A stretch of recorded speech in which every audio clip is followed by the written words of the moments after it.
there are any more questions, feel free to go into the chat, and we'll get to those as well. Try our best to cover everything. Absolutely. Okay, so welcome everybody. Thank you for joining us. I know this was very last minute in me telling you that this session was happening. Life is a little crazy. I'm sure you're all feeling that too right now. It is recruitment season, so I know Lisa is also feeling all of that too. So thank you for being here. Thank you for submitting your questions ahead of time, everyone who managed to. So how we're going to do the forum for tonight, because there are a lot of you on this call and we did get a lot of questions beforehand, we're going to ask you to submit any questions you have in the chat box. And then we're going to try and slot those in as we go through in kind of as logical process as possible in terms of your career goals and expectations, because we have questions all the way from summer students all the way through to lateral moves. Okay, so if you don't know what a lateral move is, don't freak out. We'll get to that. We'll explain all the terminology as we go along, because I know that there's a lot of words flying around at the moment that you've probably been seeing. So what we thought we'd do to begin with, to kick it all off, is give you a little idea of who our guest is tonight. It'd be nice to know who our guest is, what her pedigree is, what her experience in this space is, so you know you're not just hearing it from me. Okay, it's from someone who actually knows what they're talking about. So Litsa Dantzer is the founder of lawjobexchange.ca. If you have not found Law Job Exchange, go onto Facebook, search it. It is a group that has over 12,000 members, Lisa? 13,000 now. 13,000 active members, which is a crazy, crazy number. And this was a Facebook group that Lisa started while she was in her third year of law school at the University of Ottawa, as a way for her and her friends to share job postings and job tips that they were finding whilst they were looking for a position, for articling positions and beyond. And it's grown into a community of 13,000 active members. It's a great resource. I share a lot of the content. So if you just go and join, I don't have to share it. You can just go straight to the horse's mouth. But Lisa, she graduated from law school, and then ultimately through the Law Job Exchange, she ended up moving into legal recruitment. And so now she helps hundreds and hundreds of people every year, if not thousands of people, find their next position. That sums it up pretty well. Thank you. Tried my best, Lisa. And and I will say this is that I very honestly, when I started the group, I did not know anything about the troubles that internationally trained lawyers were having. I didn't even realize this path, being a very into my bubble at Ottawa, just focusing on my studies, and then through Law Job Exchange, I realized there was a whole other community of people that were trying to access the profession. And it truly opened my eyes on this subject. So I'm actually very passionate about helping internationally trained lawyers access the job market, help, tips and tricks. So anytime, if you want to reach out to me after this session as well, I'm easy to find on LinkedIn. Just send me a message. I'm always happy to help any way that I can. So beyond this session, don't be shy to reach out as well. There you go. Super generous. Go to LinkedIn, follow Lisa on that one. So let's kick it off right at the beginning. So when applying for any position, often you're asked to provide reference letters. Yes. And so one of the questions we were asked ahead of time was, should the reference letters be from lawyers people have worked with in their original jurisdictions, or can they be from employers in a non-law role since they've been in Canada? Mm-hmm. Yeah, it's a great question. And it really depends. I would say I would want at least one person to be from a role in Canada. And even if it's not related to law, that's okay. We just want to see the kind of work that you can do. We want to easily be able to reach them. So having one letter from a Canadian employer, I think is great.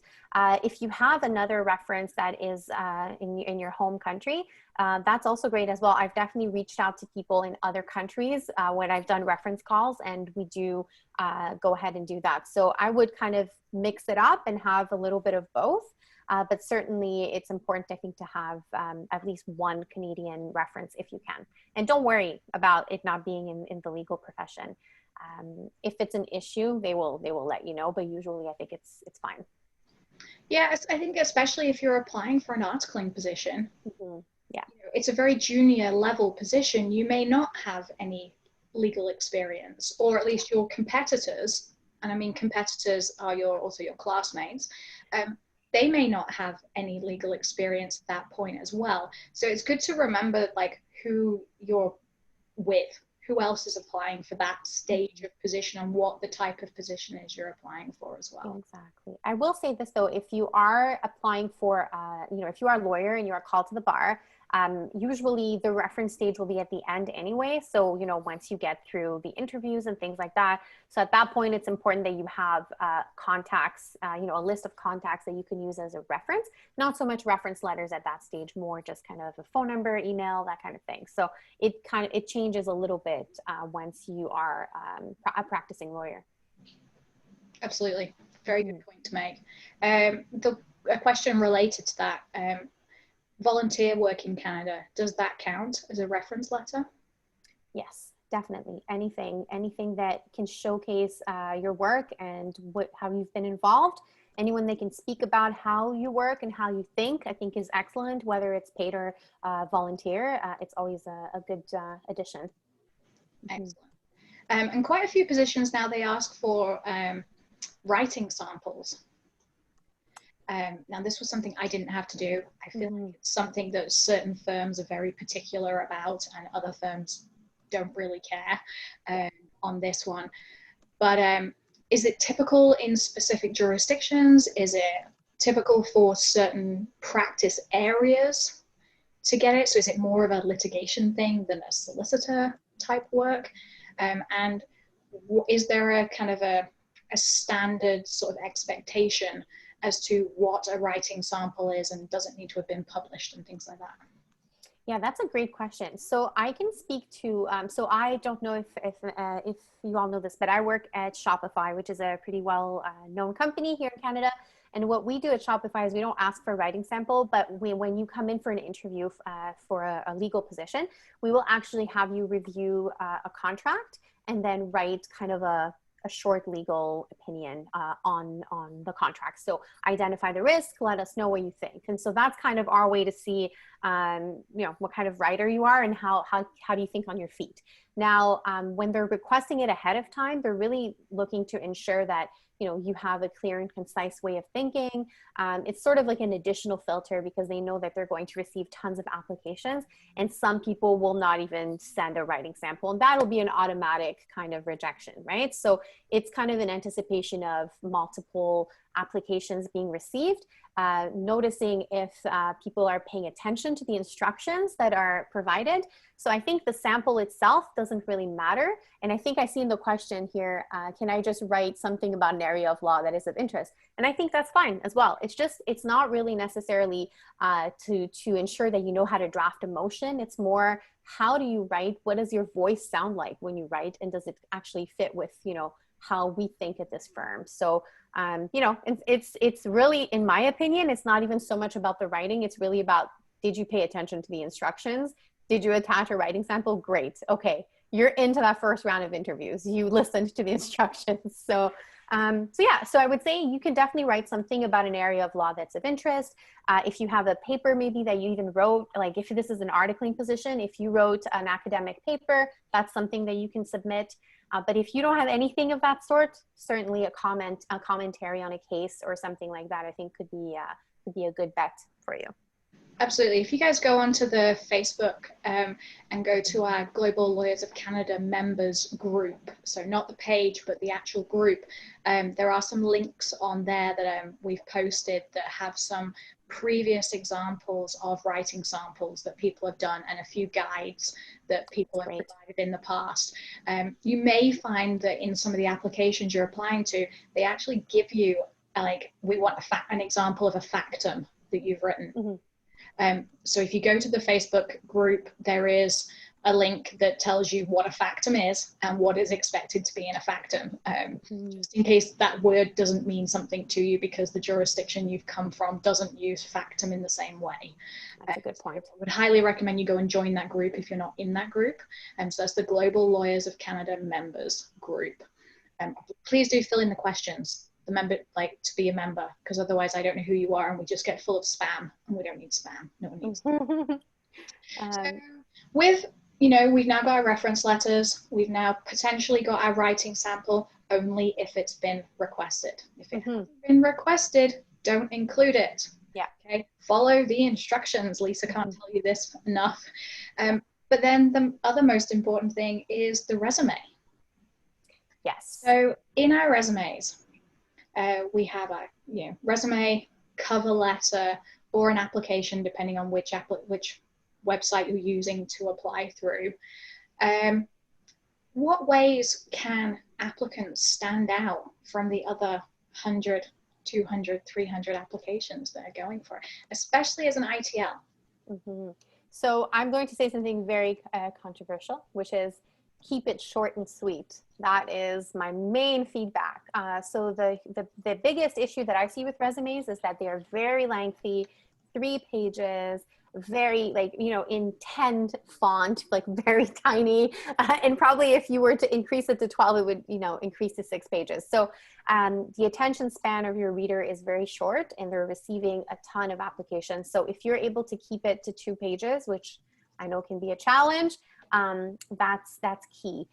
Now, specifically for ITLs, I would say, if you're coming in with a lot of experience from back home, I tend to notice that experience sometimes gets erased for whatever reason. ITLs feel like, I don't want to showcase my previous experience. I'm going to showcase only my Canadian experience and then just have 1 or 2 bullet points for my, previous experience. But one of my clients recently, she kind of went into the type of work that she did back home in Russia. And I was like, wow, this is extremely impressive. Like, I don't know why you're not mentioning this. And she said, well, I don't think anyone's going to care. And I'm like, well, no, this is corporate law experience. I mean, it's international corporate law. So yeah, you want to have more than 2 or 3 bullet points on this subject, right? And of course, including any Canadian experience that you might have, whether that's volunteer work, whether that's paid work, doesn't matter. But don't forget about what you did before. I want to know about it. I want to read about it. And it's going to add so much to my firm or my organization. So I think we have this impression that it's not important anymore, or nobody will care, or it's not going to affect my chances of getting in. But I can tell you that it will. And in fact, if there's nothing there, then all you can think of is, well, okay, there's only this volunteer experience and maybe position that they had for 6 months. And so what else did they do before this, right? So all this to say, highlight your previous experience, definitely include it, keep it short, 2 pages max. And that actually, just that alone will make you stand out, because your peers are sending 3 or 4 pages long, and it's extremely confusing. And if you're unsure, have someone just take a quick peek and see, and give you feedback. So I'm happy to do it. If you want me to take a quick peek and tell you what I think, reach out to me on LinkedIn. I'll do it. I have no problem doing that. So the other piece of advice that I have is, I'll give you an example. So I've had my husband review my resume before, and he's always like, oh, it's so great. It's fantastic. I love it. And I'm like, no, give me some real feedback. It can't be that good. And so I'm like, there's gotta be something wrong with it. And he'll just say, no, it's great. I should model my resume. I'm like, okay, no. So I will ask someone, like a neutral third party, and be like, please review it. Are there any typos? Are there any kind of, obvious red flags that I should correct? So if you have someone you trust that'll be honest with you, send it to them before you apply to a job.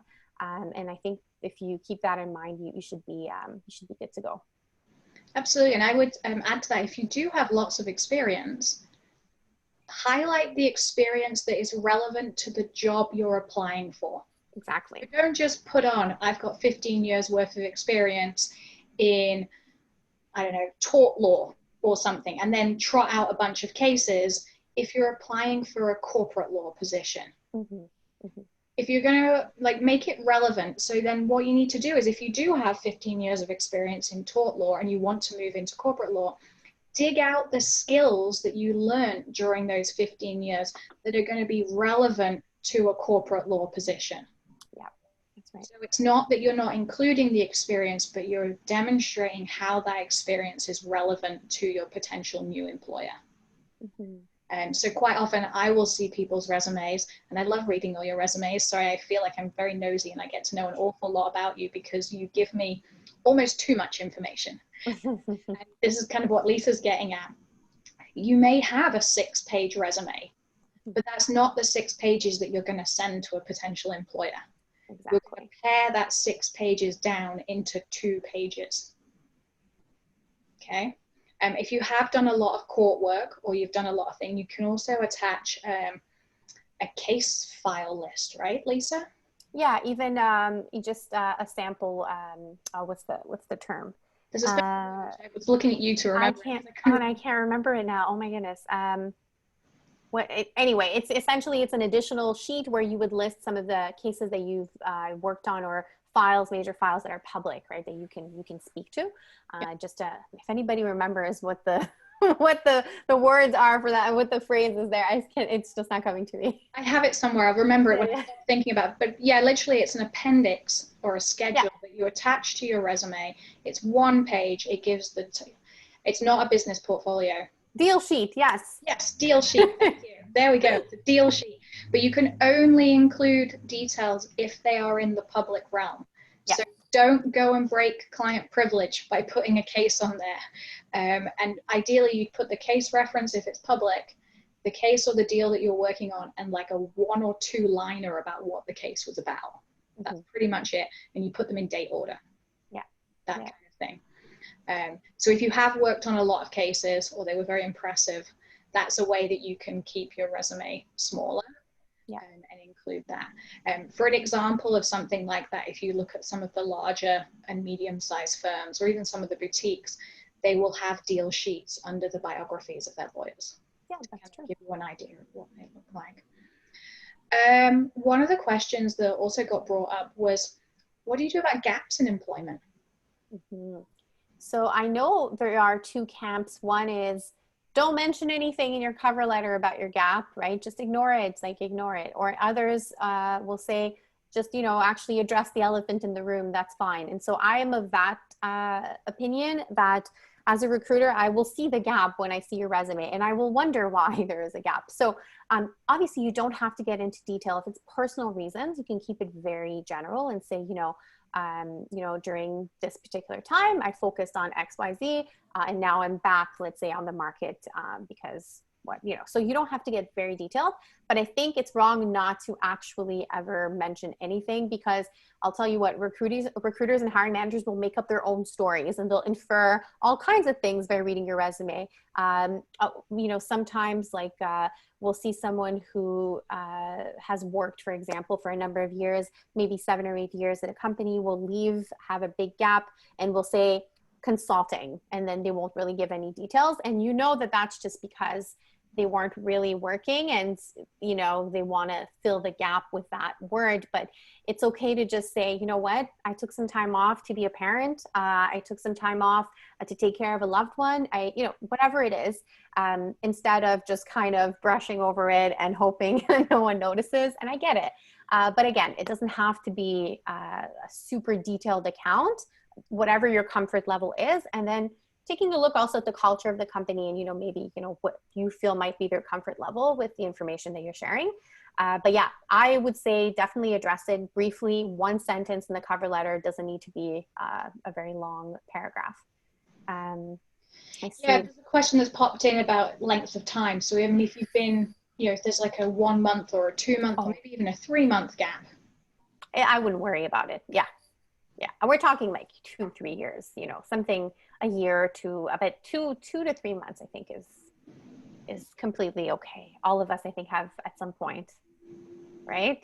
I have a 9-month gap in mind because I went skiing, and it's been asked in my interviews, like what happened during that 9 months. And I was like, I just traveled around North America and skied at as many ski hills as possible. And they're like, okay, cool. They were probably very jealous of that 9 months.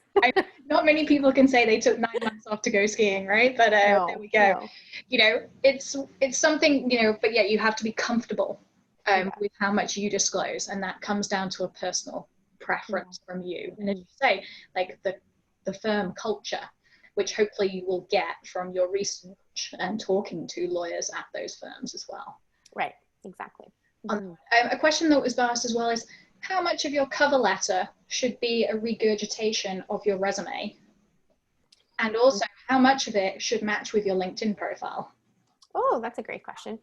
So I like to think of the cover letter as your story. So it fills the gaps, you know, it really kind of, it should really not regurgitate your CV or your resume. It really should explain, first of all, I'll break it down a little bit, you know, why you want to work for this company or this firm, and why you are the special, unique unicorn that they should be hiring. You know, I think that that is important to explain right off the bat. And then what you want to do is you want to use a series of examples to showcase, you know, why you fit the criteria that they're looking for. So instead of saying, I have experience in wills and estates, and, you know, I've also done a lot of litigation and trials, and this, you say, you know, you take a look at the job description, which will say, we're looking for someone that has experience, let's say, in IP litigation. And you would say, my experience in IP litigation consists of, you know, XYZ, this type of case. I've, you know, handled maybe 50 to 60 files simultaneously, or, you know, just more example based and less like a laundry list of the things that you've done. You're already doing that in your resume. So this is your chance to showcase what you couldn't really elaborate on in your resume. Hence why, you know, we're now recommending the 6 pages, because you actually have that cover letter where you can go into a little bit more detail and explain, you know, who you are and why you want to be employed by this company or this firm. So in terms of LinkedIn, I mean, yeah, I wouldn't say that your LinkedIn should regurgitate, once again, your CV. This is just kind of like a teaser of your full resume, I would say. So just kind of the highlights, if you will, so that when a recruiter hops onto your profile, they know right away the type of lawyer you are, you know, what you're projecting. So what kind of area of practice, like I know for yourself, when I look at your profile, I know exactly what kind of law you practice, and you're very clear in your title and the way that you've structured your LinkedIn profile. So this is kind of a little bit like your elevator pitch to the world, right? You wouldn't want to copy and paste your entire resume. I think on LinkedIn, it would be too overwhelming for the reader. Yeah. Do you agree with that, or what do you think? I do agree with that. And also, like, your LinkedIn page is public. Mm-hmm. Yeah. You don't need to give all of the details on there. You only need to give, as you say, the highlights. Just give the cliff notes. Exactly. The things you're really, really proud of, the things that you think build your brand of you. Because remember, you're selling you. You are a product now that you're selling to people. And so what is it you want to be known for? That's what you highlight on your LinkedIn profile. Yeah. And, you know, maybe we can talk about this later, but it might be fun to do a LinkedIn for Lawyers session with everyone to kind of go through, you know, some of the do's and don'ts. So that could be something we could organize in the future as well. There's lots to say there, I think. So much to say there. Yeah. So much to say about LinkedIn, for sure. Another question we got was grades. How much weight is given to grades and law school transcripts and undergraduate transcripts as well? I mean, it really depends. I think for articling, it's pretty important. I mean, for some firms, right? Again, there are firms that have a more holistic approach where grades are one thing and then everything else matters as well. But I mean, at least from my experience, it's something particularly that firms still ask for. Sometimes like 3 years into practice, they still ask for grades, which blows my mind. I'm just like, really? Do we really need to know how we did in torts? That, you know, so I don't necessarily agree with that. However, for articling, I have seen it asked a lot. And frankly, it's because, you know, when you receive 100 resumes, a lot of times, you know, the resumes are pretty similar. So it's hard to decide who to call. And so the firms have a very, I'm sorry to say, uncreative way of deciding, well, okay, well, let's go with all of the A's first and see how we do. It's known, right? A lot of the, for example, the big firms, particularly the Bay Street firms in Toronto, like they're very well known for that strategy of let's just, you know, interview all of the straight A students first and then see what happens, and have sort of backup plans. But I think that it starts to matter less and less as you progress in your career. So later on, and I think you touched on this, if you're not being asked for grades, don't submit them. You don't need to, particularly if you know they're just okay. Like if they're excellent and you're very proud of them, of course, yeah, why not? But if it's not asked, I wouldn't. But I think it starts to matter less as you progress in your career. Yeah. Would you agree with that? I would definitely agree with that one. And for those of you, you know, where your grades maybe aren't, you know, A star, that's where your experience, that's where your volunteer, your work experience, the extracurricular activities that you do, any mentoring that you might do, that's where that comes into account. Because it's not all about grades. You know, there are a lot more firms now where grades aren't the be all and end all. It is, as Lisa says, an indicator, and it helps them filter and it helps them go through, but they're actually looking for a well-rounded individual. And I think that's where it leads to one of our other questions is, how do you stand out from everybody else who's applying? What makes, like, can you give an example without giving away the person's identity of a resume where you looked at it and you were just like, now that is an awesome resume, and why was it awesome? I have a few examples, and to be honest, it wasn't necessarily the resume itself. It was kind of the care that went into the application. So for example, I've had people send me a short video with their application. So they've sent in their application and then they've found my email somehow. Not very difficult. I mean, it's Litsa Dantzer at Shopify.com. It's really not that hard. And send me a short video saying, hey, Litsa, I just wanted to, you know, quickly introduce myself. I know you get a lot of resumes and cover letters. So I just wanted to kind of reiterate my interest in the role and, you know, my interest, whatever. So it's just like, oh, that's a pleasant surprise. Now, I don't expect you to do that for every job that you apply to, but that was just an example of someone kind of going above and beyond just sending me their application. I had someone, and these are all just outside the box, send me a postcard that they created with a timeline of their career. That was, they sent that to me by mail, which was really cool. It was just different. And actually this person was an internationally trained lawyer. And so I think he really wanted to kind of set himself apart and do something different to stand out. But in a more, so sticking to the resume itself, how do you make yourself stand out? It's such a complex question.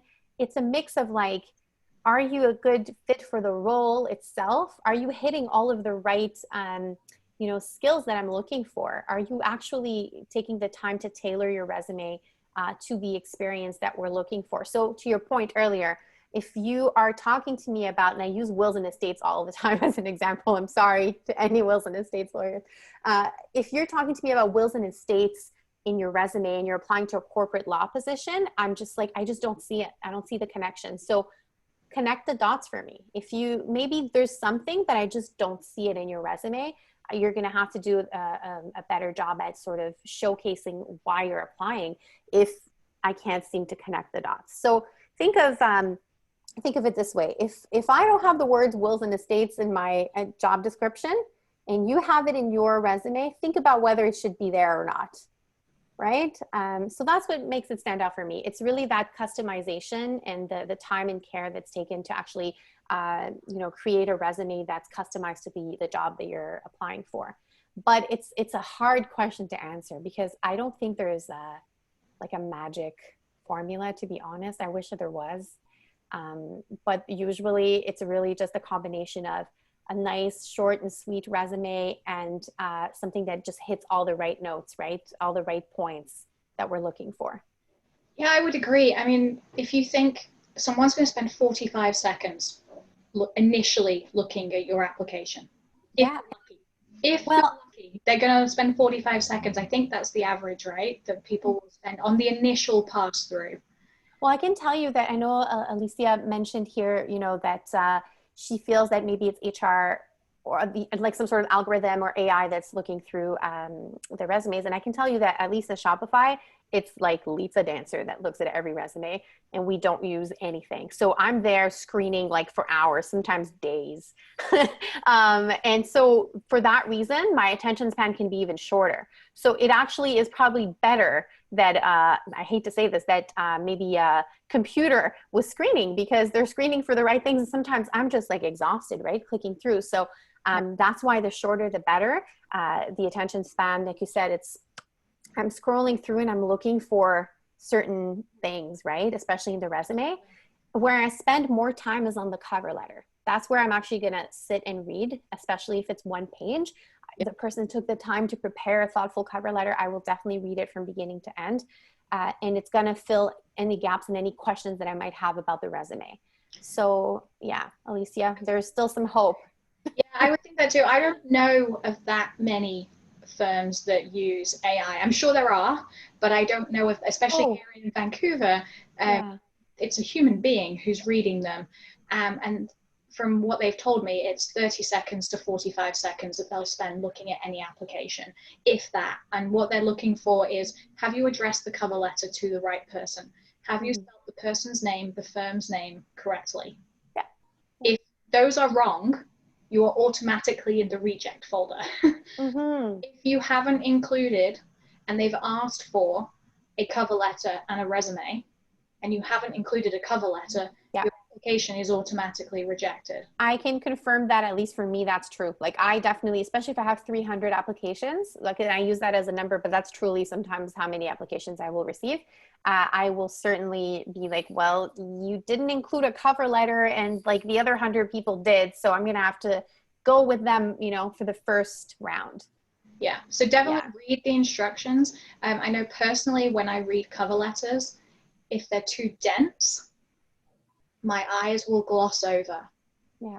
And it's horrible to say, and it may be the most incredible cover letter, but if it's really, really dense and there's more black ink than there is white page, probably not going to read it, and it's not going to do you guys justice. So think about who your audience is as well. Like, you want to demonstrate you and your skills and why you are the magical sparkly unicorn who would be perfect for this firm. But at the same time, the poor person who's reading these applications is reading 300 applications who all look very similar. So, you know, you're going to be a lawyer, or you are a lawyer already. So think about what you're trying to project and how it's going to be read on that one as well. And highlight in your cover letter what makes you an amazing candidate for them. Tell them why you're the perfect candidate for them, and make it relevant to that person, that firm you're applying to. Yeah. And I will say, I mean, of course, look, I sat on a panel once, actually, I don't know if I should, I'll just say, with a major bank, and they admitted that they use this AI stuff, right? Like they're like, we can't handle all the volume, so we have to use it for the first screening. But what they said after that was that the hiring manager, once they get, let's say, the 30 people that they screened in, the hiring manager will actually sit down and read and look at the application. So while it's true that some companies use this method to help with that initial screening, at some point in the process, someone's going to look at it and read it. So yeah, don't be disheartened, and don't feel like, oh, I'm preparing this cover letter, it's such a waste of time. I mean, like, nobody's even going to understand what I'm talking about. This HR person like probably doesn't even have a legal background. What do they know, right? Like, so, I mean, yeah, those things are all true. It's possible. I mean, it's pretty rare that, you know, in my case, I have a legal background, so I always kind of understand what people are saying when they're writing to me. But yeah, sometimes they don't, and they don't really care. So, but at some point in the process, someone will. So keep that in mind as you're drafting that cover letter and you're kind of disheartened, that there is a point where someone will read it. Absolutely. Yeah, Steve, in answer to your question, 1 page for your cover letter. 1 page. 1 page. Ideally, don't fill the whole page. I know, it's so hard though. Sometimes it's hard. I'll say, like, I'll go a little further and say 1.5 pages is okay, but it has to be like very compelling information. But yeah, 1 page is ideal. Yeah, ideally. One of the questions we got was, oh, Robert has a good question. For those people who have lots and lots of years of post-qualification experience, they're now applying for an articling position. Mm-hmm. So they've got post-qual experience in their home jurisdiction. We did kind of touch on this a little bit, but just to spell it out for everybody. They're now moving to Canada. They've gone through the Ncaa process, or they're going through it. They're applying for articling positions. How do they go about demonstrating how those years of experience are relevant for an entry-level articling position? Yeah, it's a tough one for sure. I think it has to do, and I would say that in the cover letter is where you would kind of dive into that a little bit, and to say, you know, obviously you will notice that I am, you know, a lawyer with X number of years of experience in my home country. However, you know, I've decided to start a new chapter in Canada, and I'm, you know, starting, you know, from this type of role. So just kind of going back and saying, like, addressing the fact that, hey, I do have a lot of experience, but I am aware that I have to start from here to kind of start over, right? So that's more what I would focus on. And again, like, I wouldn't, and like I've talked about this earlier on, I would definitely try to showcase that experience and not bury it, right?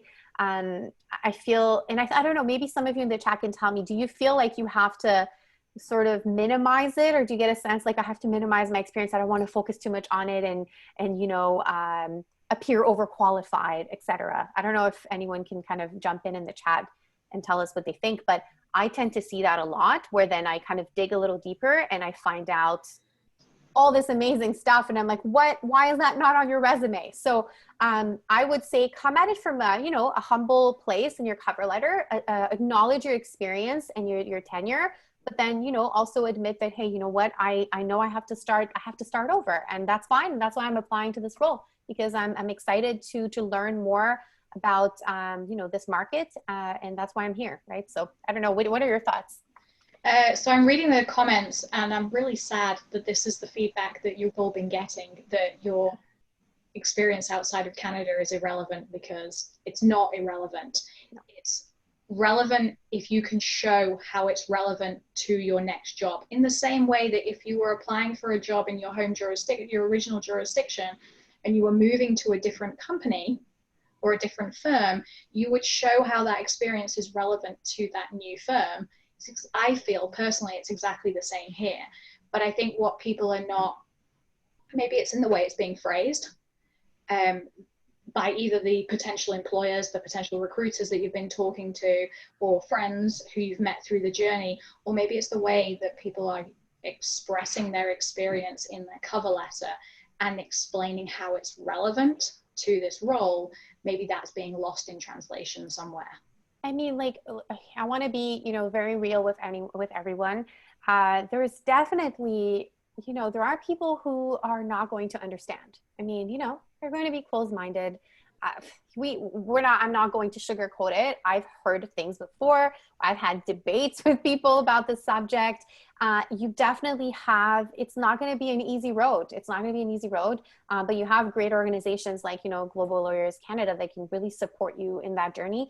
That being said, like, it's kind of up to people like myself to educate the employers and to say, hey, you're actually missing out on great people. So, I mean, I wouldn't, like, it's not your fault, I guess is my main thing here, is that, you know, some employers are a little bit more enlightened than others. Others are not. And it's just a matter of them, you know, hopefully getting educated along the way. That being said, you don't want to work there anyway. If they're not going to be open-minded and give you a chance, I mean, there's really nothing you can do to convince certain employers, right? So I would say just kind of like focus on the prize and the task at hand. Like, the feedback that we're giving you here is that, yes, your experience is relevant, and those who don't think it is, are just kind of individuals stuck in the old way of thinking, right? And there's nothing you can really do to change their mind at that point. That's kind of my honest feedback. Yeah, mine too. So leading on to that, so I mean, there's specific articling roles that people apply for. So they absolutely 100% say articling. But then there are the roles which say 1 to 3 years experience. Now, if you're a lawyer coming from another jurisdiction who's got 5 years, 10 years, 15 years experience, should they apply for a 1 to 3 year call role, even though they have to do articling, or should they just only apply for articling positions? What's your thought? I mean, this is a very personal opinion from you. Yeah. Right or wrong answer?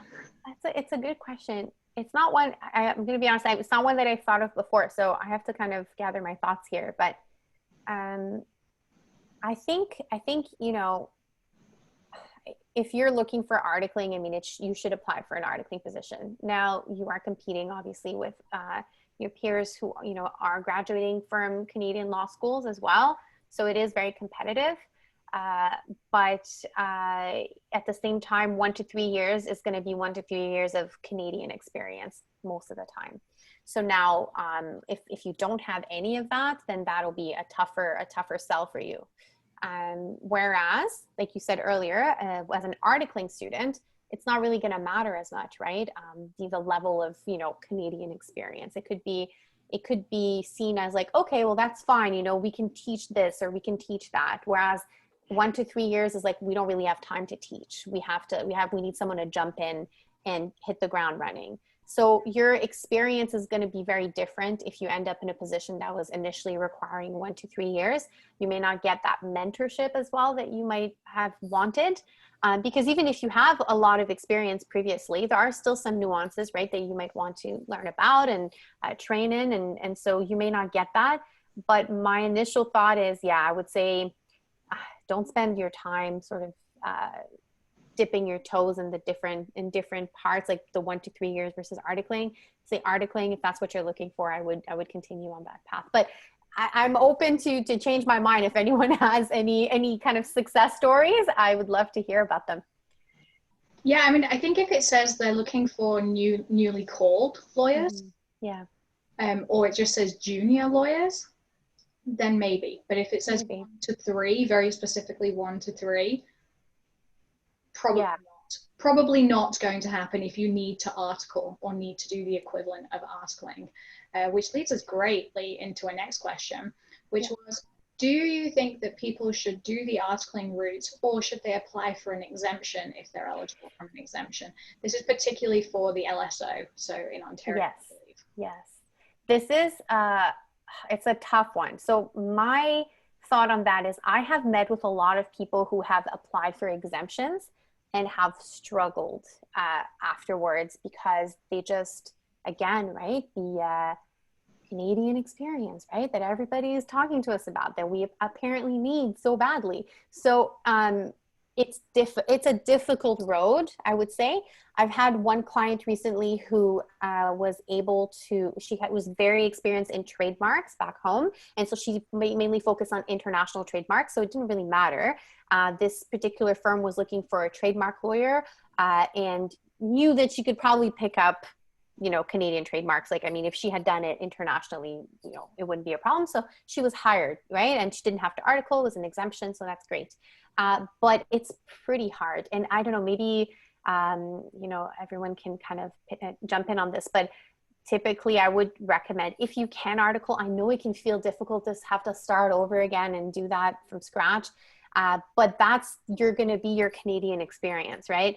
It is harder to convince an employer to hire you, you know, right off the bat, unless you've done something else before. So for example, if you worked as a contract manager, for example, and when you arrived to Canada, you got a job as a legal analyst or a contract manager, you did something kind of law adjacent, that might be okay because you have that. But if it's going to be your first dip into the job market, it'll be a little bit more difficult.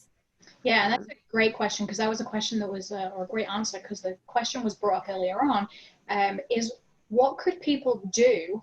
Like, what kind of jobs would meet that Canadian experience question people get asked, like, especially whilst they're either completing their Ncaa exams or finding their feet in their new, like, location where they're living, you know, they're trying to find somewhere to live. Like, what kind of roles could they be doing at that same time? Yeah, there are other, I mean, typical ones like you know, that I've seen are, you know, legal analyst, policy analyst, you know, contract manager, compliance manager, trust and safety. So more on the moderating content side of things, so there's a variety of roles. There are a variety of roles that you can consider, and for which you may be considered because of your experience that you already have. And so employers are kind of more open to hiring for those types of roles than, let's say, legal counsel roles right off the bat. So yeah, that experience is very, very helpful. If you can get it, certainly I would give that a try. Yeah, and would you say they have more weight than, say, a legal assistant position or even a paralegal position? I would say certainly more than a legal assistant. And because, I mean, I'll tell you, before law school, I worked in the music business for a number of years. But before that, I worked as a legal assistant actually for an airline. And I was very proud of my work as a legal assistant. So I would include it on my resume. I probably would still include it if I could, because I was very proud. And I had a recruiter from Blake's tell me pretty much like, Litsa, you're now marketing yourself as a lawyer. You're going to have to remove that legal assistant position, because I'm always going to see you as a legal assistant. Every time I look at that word on your resume, I will always picture you supporting me and not working with me. And I was like, what? I was very offended, by the way. But I got over it eventually.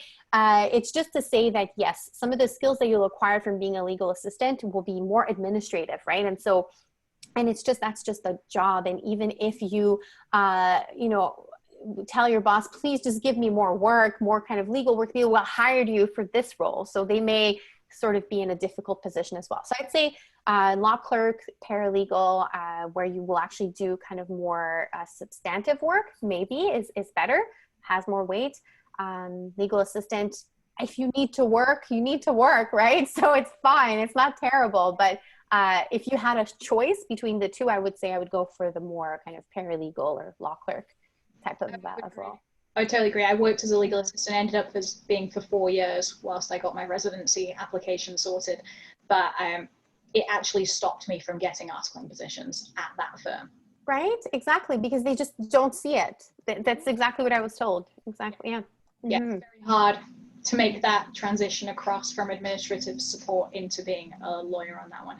Another good question is, do recruiters and law firms in general view the LPP as inferior to articling? Now, this is going to be very subjective because the LPP is very new. Mm-hmm. So I don't know, what have you been hearing on the grapevine? Oh, this is such a tough one. So I don't know if everyone's familiar with the LPP, but it's basically an alternative way of getting licensed in Ontario, whereby you have a 4-month kind of practical training at Ryerson University, and then a 4-month placement, typically paid, but there are a few unfortunate unpaid as well, depending right on what's going on. Yes. Okay. So yes, the answer is yes. There are some employers who still view this as an inferior path to being licensed.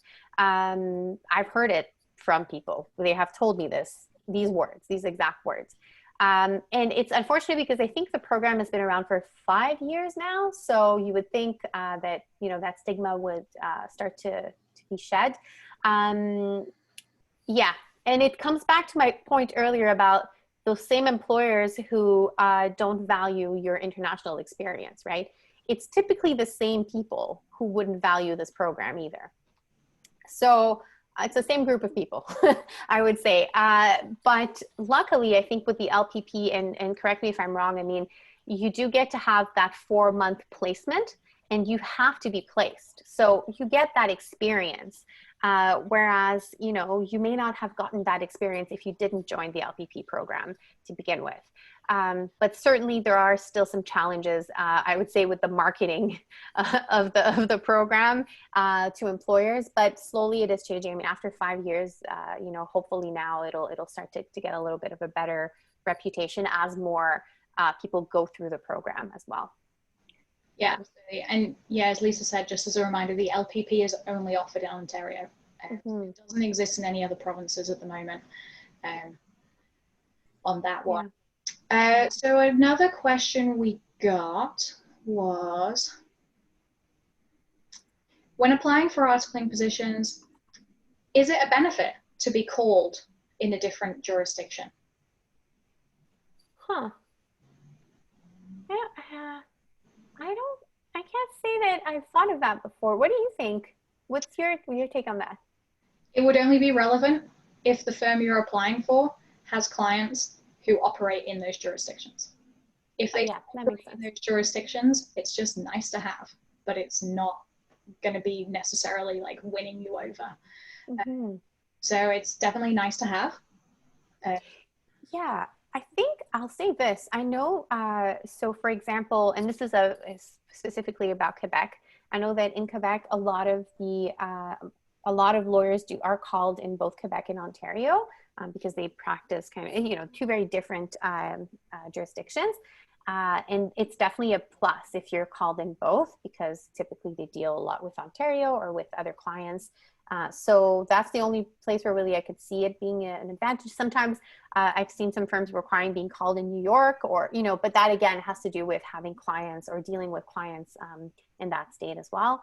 So yeah, it's, I don't have anything to add. Yeah, I think it's like any other skill.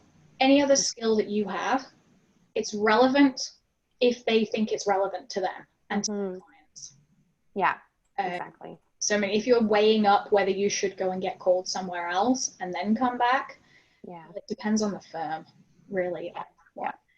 Also, if you're looking ultimately at moving in-house later on, and this is maybe a good transition to this, if you're looking at a lateral move, so this is after you've been called to the bar, and you're looking at a lateral move, which means you're not looking to suddenly become partner, you're just looking for somewhere to move across. That's what lateral means. Maybe that is where being called in multiple jurisdictions may be really beneficial at that point, because if they're a company that operate in multiple jurisdictions, then it may be beneficial to have somebody with different jurisdictional backgrounds. That's a good point. Yeah. Potentially. So a question we got about moving in-house. What do you think the outlook is for in-house commercial law recruitment in the next little while? Yeah. So I will say this, from what I've heard, all the rumors, I have seen, especially recently, a lot more postings pop up for commercial in-house roles. Particularly, I think at this point, the companies know whether they're going to make it or not, if their product is viable, if they're going to be able to survive in this economy for the next little bit. And so I have seen more and more roles actually pop up. I know some recruiters that I've spoken to, so more corporate recruiters, like, all the large sort of recruiting firms that you hear about, have said that, it is a little bit quieter on their end, but I don't think that that's because there are less jobs. I think that it's because the companies are focusing on hiring in-house. So like they have recruiters, for example, within the company that they're just like, look, we're not going to use the agency because it's going to cost, 20% more. So you're going to have to find the person, right? So I think they're just kind of bringing everything back in and utilizing the services of these agencies only for very niche roles that they can't fill. So so I think the outlook is good. It's great. I would recommend, keep an eye on the startups as well. So if you're ever interested in in-house life, look at the smaller startups that may have one legal counsel that's overwhelmed. Reach out to them and say, hey, do you need any extra help? I noticed that you're the only lawyer at this company. Like maybe I can come in a couple hours or, whatever, right? So that's another thing that we forget. Sometimes we focus on all of the larger companies and all of the postings that are up. But one trick that I always recommend is if you're interested in commercial law, particularly in-house, look at all, the little startups popping up and see if there's a place for you there, and don't be afraid to reach out and cold email them or send them in a LinkedIn message as well. That's a great point. And Carissa, hopefully that answers your question that you asked. And if you're offering to go in and, volunteer, what's a reasonable time frame to volunteer before it just becomes that you're working for free? So I've never personally seen us, this is just me speaking in my role. We would never hire a volunteer. We would always pay someone to work for us. There's all kinds of reasons for that, legal reasons, but mainly, I've never seen it personally. So if you're going to offer your services, offer them, you don't have to say for how much, but think of it as a paid internship at the very least, right? It's up to them to, come up with a fair price or amount of money, and then you can sort of, negotiate that if you want to. But it's very rare, especially in-house, that you will take on a volunteer. We have hired interns for sure, we still do, but they're all paid interns. So I would expect that you probably would either not hear back or you'd see some resistance with respect to offering your services as a volunteer. Yeah, I mean, I offered to go in and work shadow for a couple of days, a day or a couple of days, so that they could decide whether I was a good fit for the team. Yeah. And at that point, I actually got offered the job. So yes, it didn't take me up on it. But the fact that I offered to do it, and I offered it to see to make it easier for them to make a decision. So like, I could come in and work for a day or half a day and work shadow with the team, and you could see if I'm a good fit. And I learned a little bit more about the opportunity. That actually drew them to make the decision at that point, I think. I think this works a bit better, right, for firms. I think that it's more common, but I think for in-house teams, I haven't seen it. I'm not saying it doesn't happen, because it's possible, but I have yet to see that be successful. And there's probably a variety of reasons for that. Yeah, definitely on that one. So we did that one. Would you have any specific recommendations for being a woman and applying for articling positions, or being a minority of any description? That is okay. So I'm going to say mentorship is key. So, there are different ways to find mentors, right? One is like, obviously by joining organizations that offer this program, but there are other ways. So for example, if there's a company that you're very interested in, it's fairly easy to figure out who works there, and also who's on the legal team, and who you may feel you can identify with, whether that's a woman, whether that's someone from your community, it could be really anything, and find that connecting factor. And this should happen even before a job is posted or before an articling position is available. So for myself, I'm Greek. That's my background. The first thing I did when I arrived in Ottawa, I don't have any, family who is a lawyer or who even graduated from university or college. And so I had no contacts when I got to Ottawa. So I was like, well, what's the easiest thing for me to do is to find where the Greek community is in Ottawa, and let me connect with them and see, there are probably lawyers in the Greek community, and I'm sure they'd have some great advice. And that's basically what I did. First year of law school is I found my people, basically. And from there, I got great opportunities. I met one of the Supreme Court justices, Justice Karakatsanis. Like, she's an icon in the Greek community. I got to meet her and hang out with her and get advice. And that was all because I tapped into my community. So I would say my biggest piece of advice is find your community, and definitely don't be afraid to ask for help. And there are people, whether that's in-house or in firm, that you can relate to.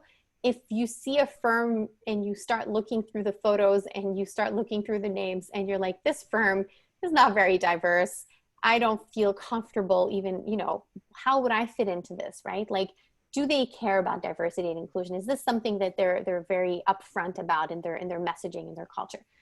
Maybe not, right? And maybe you don't want to submit an application there, right? So I would say my biggest piece of advice is find your people, like I did, and find a mentor and let them kind of help you, and they will. And I'm sure you've experienced this as well.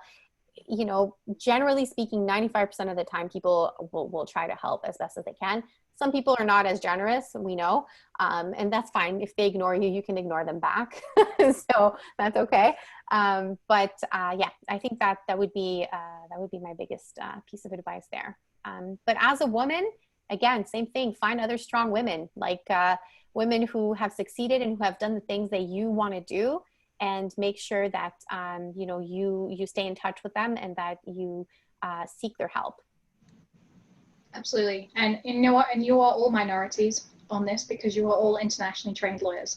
Even though you are actually the biggest majority of lawyers in Canada. Being an internationally trained lawyer, there are more internationally trained lawyers than there are Canadian homegrown lawyers. I've heard that. Yeah. Wow. But, still, we see ourselves as a group, as a minority. So reach out to the internationally trained lawyer community. They're usually very, very approachable, particularly. And so they can offer support and guidance wherever they can on that one. Okay, so we have a couple more questions that I want to rattle through very quickly. So do you think it's too soon to start reaching out for articling positions before you finish your Ncaa exams and before you have that certificate of qualification? Yeah, I would say it's probably too soon to apply, but it's not too soon to network and actually start to establish your presence with potential employers. So if you're seeing that they're looking for an articling student, it's posted, you're not close to getting your certificate, and it's a couple months out, I would say definitely reach out and network with that firm though, and say, hey, I noticed this articling position posted. When are you looking to hire? Just get more information. So, because sometimes it can just be honestly just a waste of your time and energy to apply for something that, maybe they need someone, next week or 2 weeks from now. So. Yeah, I think if you're seeing positions that are advertised to start in autumn next year, and you will have finished your exams by then, and you will have your certificate of qualification before they start, then apply now. and mention that. They're applying a year ahead. Right? Yeah, and mention that in your application package, right? That you will be, by that point, you will have everything ready to go. So you'll be able to start. Yeah, I think that's a really important thing to do in your cover letter, is particularly as ITLs, is to state when you expect to complete all of your Ncaa requirements and have your certificate of qualification. Yeah. So put that in there. Agreed. If you haven't been for anyone. Another question we got was, so this is another for the lateral move. Any tips on how to package your post-call experience in one Canadian jurisdiction when you're moving to another Canadian jurisdiction? So for example, you got called to the bar in Quebec or Ontario, and you now want to move to Saskatchewan or BC. Yeah, I think it actually really depends on, what your area of practice is, right? So Quebec again is pretty different because the civil law. So all of the civil law is, but things like commercial law and then general corporate law, it's pretty much the same, just written pretty differently. So it's kind of easier to package. But if you're talking about litigation, that's not going to be the same. Especially any sort of procedure or any methods or any ways of drafting motions, that's like going to be a completely different ballgame. So civil procedure is not the same at all. But if you're moving from Ontario to Saskatchewan, I mean, that's, common law, right? Jurisdiction, a lot of parallels. Maybe some of the court system might be a little bit different. But it really, I'd say this question is hard to answer because it really depends on what you did and where your focus was. But it would be relevant, I think, from, one province to another, with the exception of Quebec, I think, which is a little bit of its own world. Absolutely. I mean, I've seen quite a few lawyers move from one province to another. It's quite common for lawyers to move to BC in particular. They want to live out here. And I think mainly what they've had to do is similar to what an ITL is doing. You have to show why your experience is relevant. And if you're moving jurisdictions, you need to show your connection to the new jurisdiction. So why is it that you're moving? Is it just because you feel like it's a good time? Or is it because your family is moving or you have a connection for whatever reason? And again, you can put that in your cover letter. Exactly. And this brings us to a good point, actually, about using legal recruiters, like using a recruitment firm.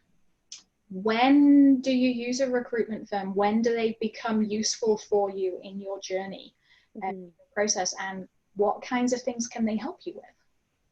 So you have to remember that recruiters in the recruitment firms are, their mission is to fill the role as soon as possible because there is a commission, right, that's attached. So it depends on the type of package that they have, but typically there's, let's say, a 20% commission. So if you're, salary is $100,000, they'd be making 30% off, 20% off of that 100,000. So actually the employer is paying, that extra 20K, right, to hire you. So they are typically looking for very niche, hard to find roles. That is the only reason why an employer might go to an agency, is because they can't find the talent and they're willing to pay up for it. So if you are someone that has a very specific skill set, and perhaps you're very experienced as well, so I'm thinking like 5+ years, you'll notice is mostly what you'll see. It's great to go to a recruiter to just kind of give them, a heads up that you're looking. Typically, they're good at keeping things confidential. If you have a job, making sure you're not applying for your own firm again, right? Accidentally. I've heard that before.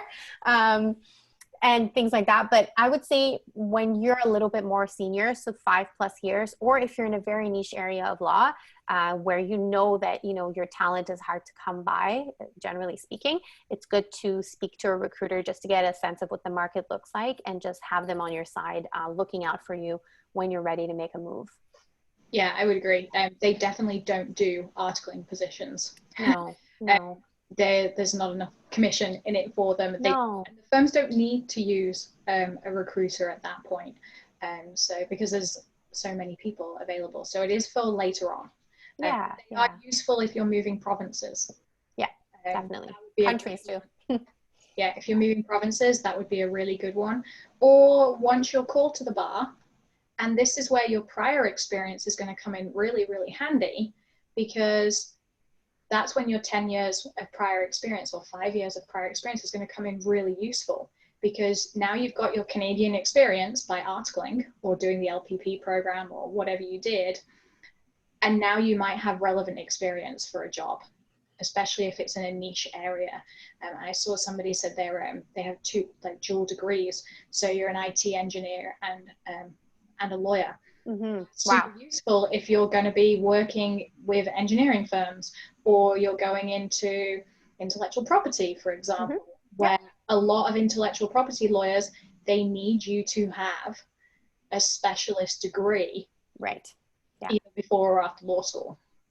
I was going to say, Kamal, honestly, if you are, I don't know if you're looking for articling or if you're where you are in your career, but I know that, firms like Smart and Bigger, or other ones that they're not coming to mind right now, but there are very specific IP law firms that would love to have you.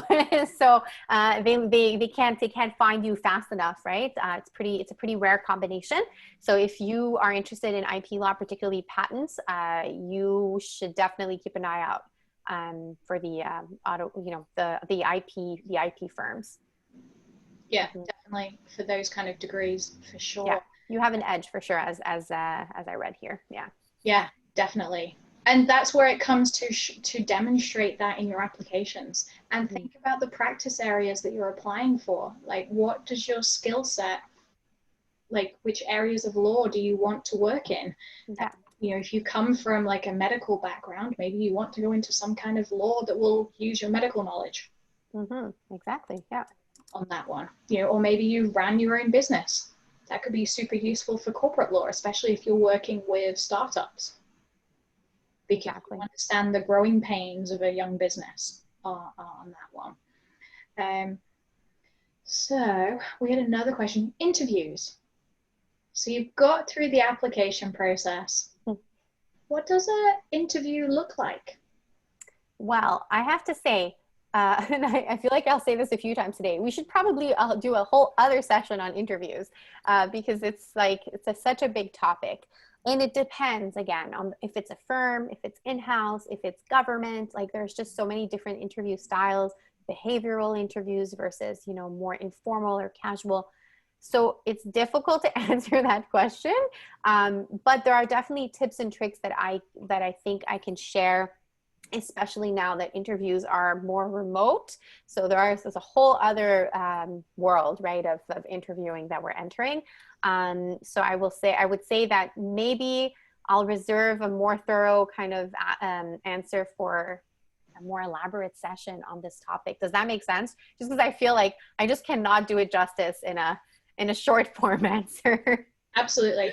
Yeah. Yeah. There are lots of differences. So for anyone who went through the training contract application process in the UK, for example, which is the equivalent of articling here in Canada, they're very different processes, extremely different processes here.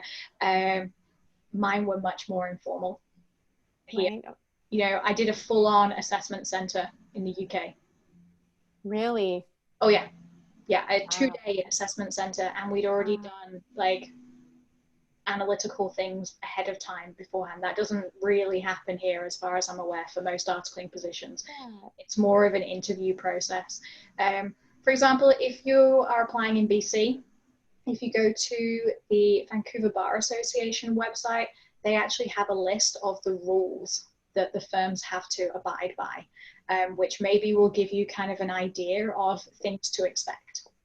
Interesting. Viewing. So it's a very, very formalized process here in BC. So it's worth looking at that. And maybe even if you're not applying in BC, go and read the rules, because I think a lot of the procedures are followed in different provinces as well. It's kind of a guideline, but I know it from personal experience, they're set out on the Vancouver Bar Association website. I didn't know that. Okay. I'll have to take a look at that, actually. That's interesting.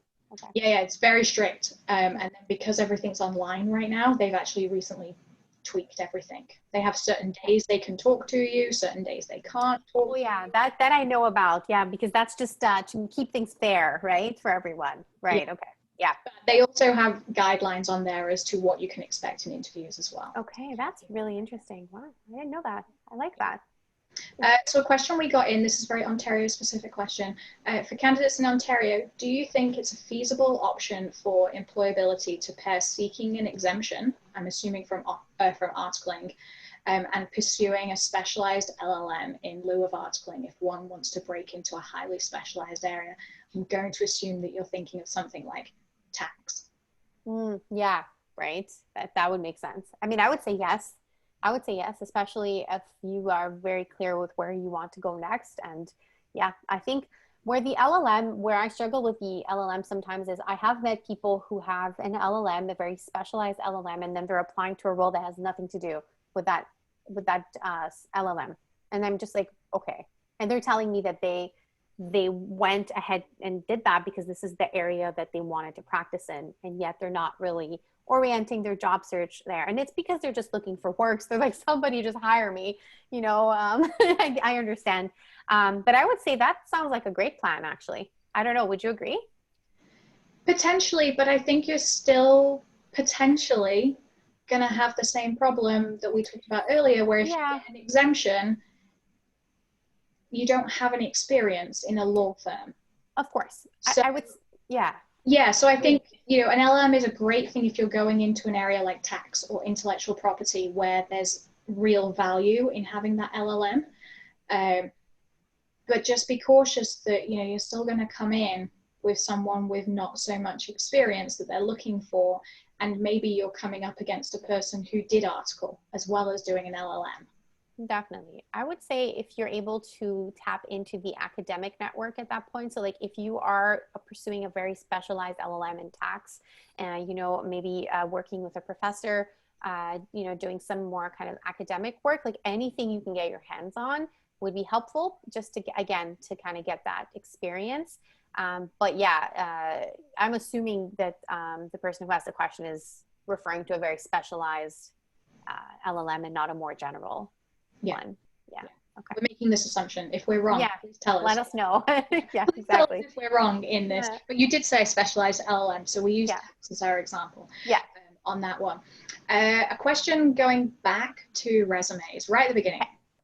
And this is going to lead into a whole other conversation about LinkedIn and networking. But should you, in your cover letter, mention if you've spoken to somebody from the firm? Yeah, I think, okay, so I'll give you a quick anecdote here. So this happens all the time where someone will mention someone. And then the number one thing I will do is I will go to the person that was mentioned and say, do you know this person? And then a lot of times they'll say no, or they'll say, I think I spoke to them on LinkedIn once, or they'll say maybe. And then very rarely they'll be like, yes, of course, I've met them multiple times. So I think, yeah, I have mixed feelings about it. Because when you mentioned the name of the person you spoke to before, make sure that they said, hey, like, don't, if you mention me, say that, I told you you should apply, or yeah, no worries. Definitely mention that we had this conversation. Like if those words are spoken, of course. If none of that happened, I would be cautious, I would say. I'd be cautious about it because it's like, it can feel like you're trying to say that this person is endorsing you, and it's not necessarily the case, right? So for example, I was talking to Alicia today, a little bit on LinkedIn. I said, hey, I know this person. I really think you should talk to them. Don't be afraid to mention me because I know him very well. And so he'll know who I am. And so obviously that helps because she's never met him. And so if she messaged him on LinkedIn, be like, who's this? I don't know this person.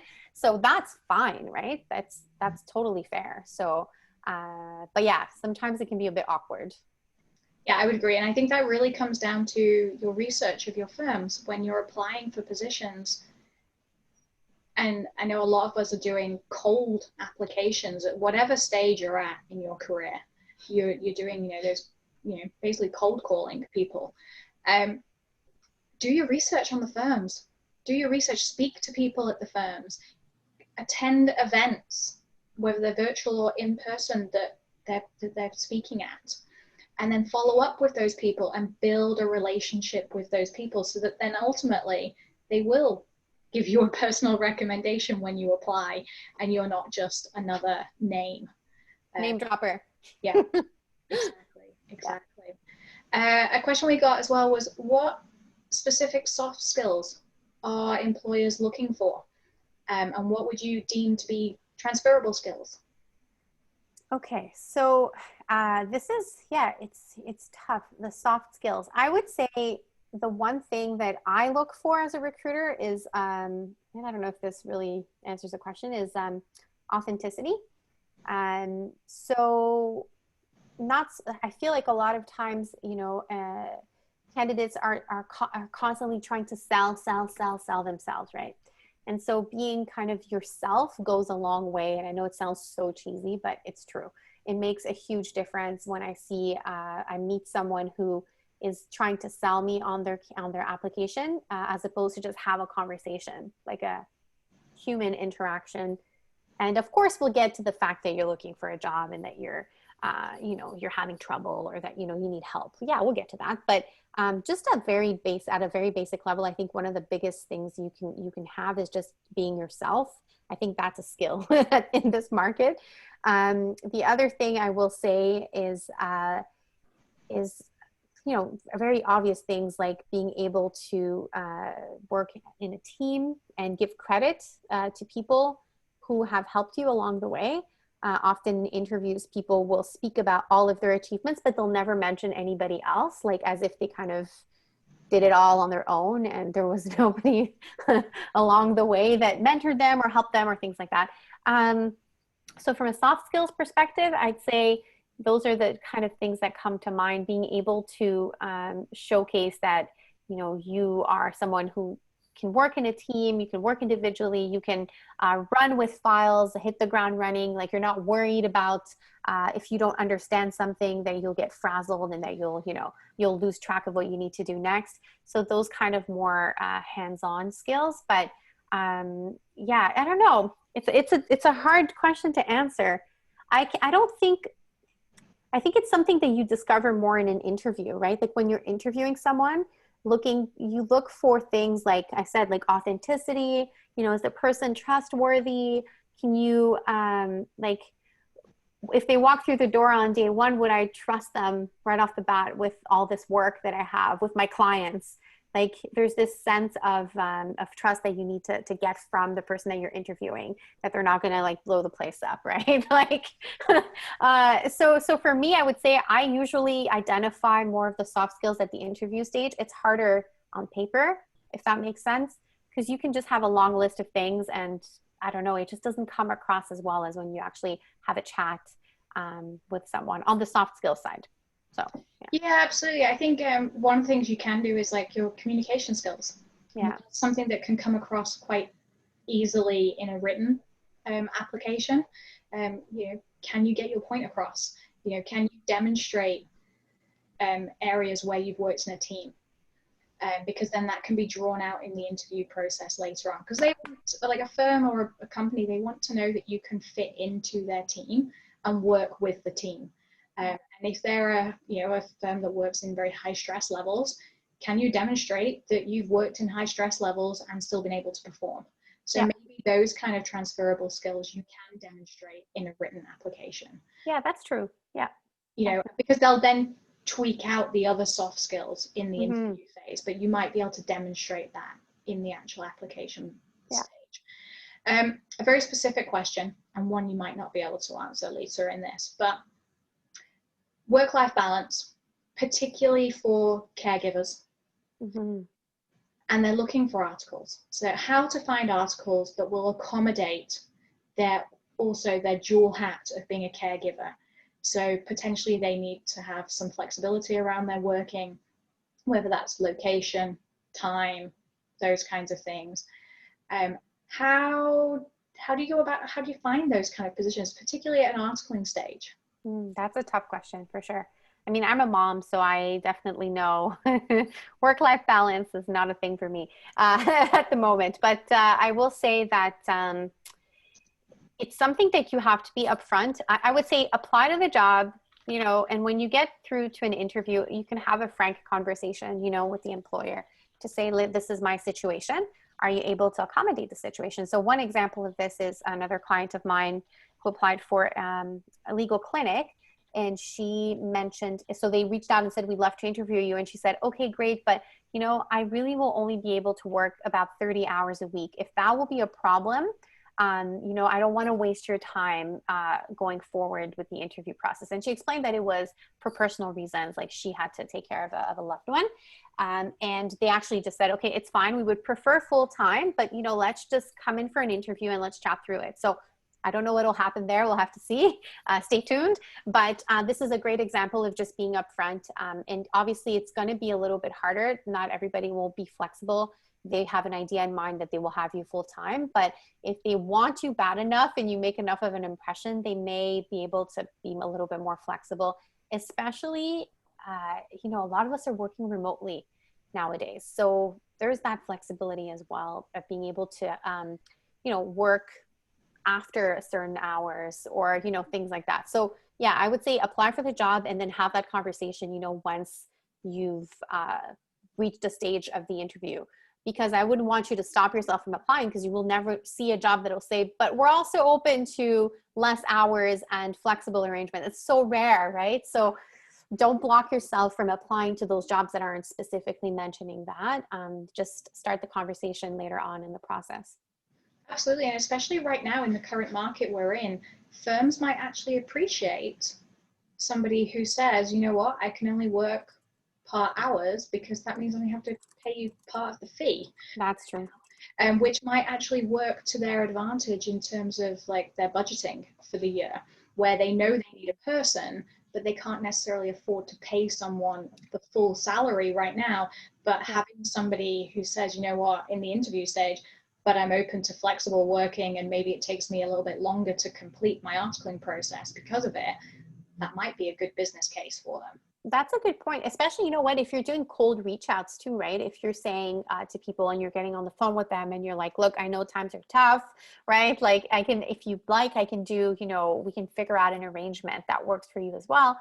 You can certainly pitch that as well, especially if you're hopping on calls for, That's a great point. Something to think about. Another question, and this may be our last one, so if you have any more questions, get them in the chat box quickly. What would you recommend for people when they're trying to make a switch from one practice area to another practice area, and maybe they're relatively junior in their career, or maybe they've got quite a lot of experience, but they're using the change in jurisdiction to maybe also do a change in practice area? Yeah, that's a really good question. So I think in my experience, it would appear that it is always a little bit easier when you're more junior.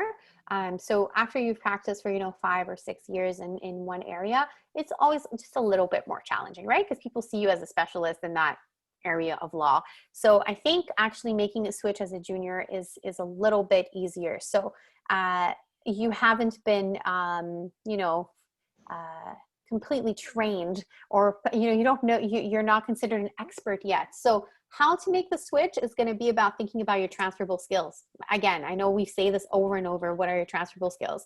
But going from, let's say, commercial litigation to pure commercial law, well, you know, you've probably seen quite a few cases and quite a few contracts that you've reviewed to see, you know, what you're going to argue, right? So maybe you haven't drafted contracts, but you've seen like 100 contracts, or so then in that case, really, you're drawing from your commercial experience in a different way. So I would say have a seat and sit down and think about what are those transferable skills.